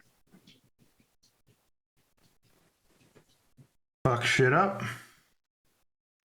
So there were several factions in the slave pens. So you had the Rogue Traders group, you had the Kroots group, you had the Outcasts and Warp Weirds, and you had the Eldar Corsairs. So are you happy to stage your plan with just the Rogue Traders crew? I mean, look, other people will try and escape when the opportunity presents itself. It's I just thought they the won't be able to. Eldar Talon's crew was also in. Well, yeah, but he's got his strict followers, but they're not a power basis like the same way that the Corsair Prince has. Okay. No, I think we want as many people as possible. That's But if you entirely up to- recruit the Solarians, the Krogans will turn on you. The Kroots, I have no idea how well they're going to understand and follow us. Considering I doubt they speak Low Gothic, and I don't know Kroot. Let me just ask you a question. Who would you rather have? A dozen Eldar or a really upset Space Marine in full combat armor? He's fine with it. The only thing that He says he's fine with the Xenos, but is he really fine with the Xenos? No, but he's so the deal was so long as the Psychers weren't involved. Yeah. That was his only problem. He Did was Talon born a have Black any Templar, issues but with he was the Corsair? adopted by the Fist. I mean, What- remember the Black Templars are a fifth successor chapter. They are. That's why I was confused why the Imperial Fist was not keen about the Psyker. I'm guessing the main thing is that they're unsanctioned and tried to retreat here. I've been thinking about this for weeks. It's like, why does this one guy have a hatred for these guys? Is he a Black Templar at heart? Why are they so much worse than all the other filthy Xenos is the better question. I don't know. This Yeah, chaos. I have many questions. Chaos is the answer. I see. Yeah. That was the only thing I could think of. I think we should try to get the Corsairs on our side as well. Just because the Kroots, I have no idea if we're going to be able to communicate with them. This is where I could use Armelon, who had Kroots on her ship. Well, you know, I speak all languages. Yes, but you're talking through a You're talking through a guy through a rat. I'm sure that Kroots have done weirder shit. Well, they're cannibals, Isn't there a so whole thing that they eat the dead of other races to become them? Like, I'm sure this guy's eaten a few cats at some point. Like, Alf. This can't be that weird for him. So they Kroot vary their DNA by eating other species and modifying their DNA to adopt traits of that Yeah, like species. Zerglings. Yeah, but they need a shaper to do that though. The shaper triggers the genetic change in the Yeah, group. but in the I'm group. saying that this thing has probably eaten some weird shit. It can't be that weird to talk through a cat. Okay. All right, then. So let's talk to the Kroots first. If they don't understand us, we'll just leave them be. Then we'll talk to the Corsairs. Look, it's not that weird to have a teleconference with a third-party interpreter.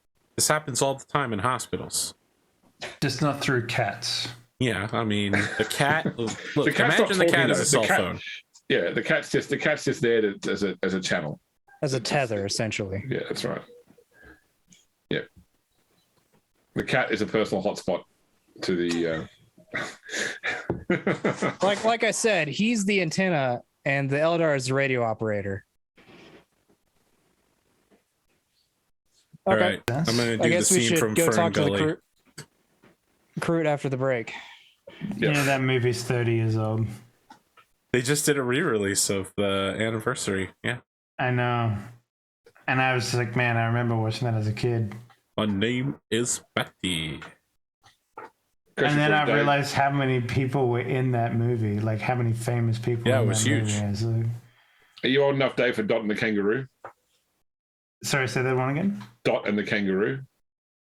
Maybe not. I don't know. It's classic childhood Australia there, but probably only if you were like alive in the 80s. I was alive in the 80s. Okay. I just don't think I had much access to television like everyone else in Australia.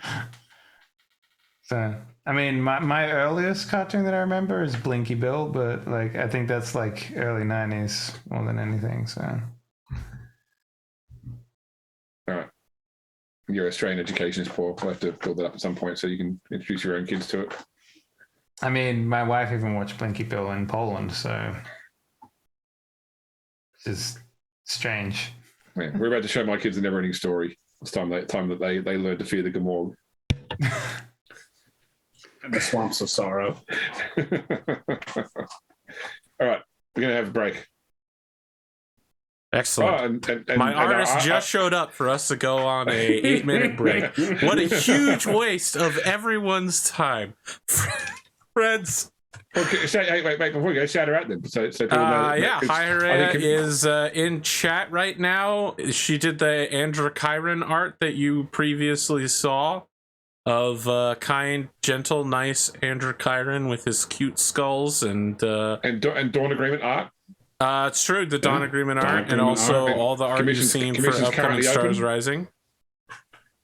There's some stuff that I haven't shared yet, of course. Gotta keep it in back pocket. You can follow her on Twitter, though. So don't say commissions are open if Arthur's still getting her to do work because you don't want to get pushed down the queue. Listen, I tell Hyrea, do everybody else before you do me, because every time I end a commission, I'm like, okay, but are you open to do another commission real quick? It's been like a chain. It's fine. No, I mean, I get upset when people do that to somebody like Drummer Boy, because Drummer's like, all right, Dave cut in here, so I'm not gonna do anything for the next 3 months for anyone else. And I'm like, no, I can't get my music done. Dave, how could you do this to me? But Glimo got his theme song.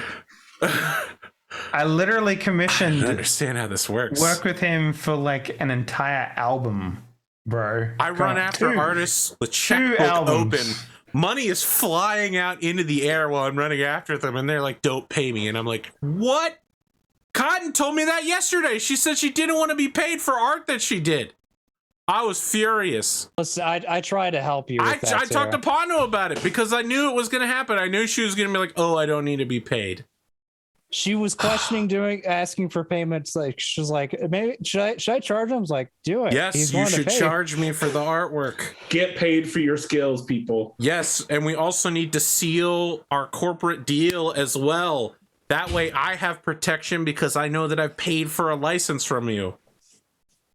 It just works for everybody all around if I pay you. That's what I'm saying, artists. Anyway, we'll be back in 8 minutes for the second half.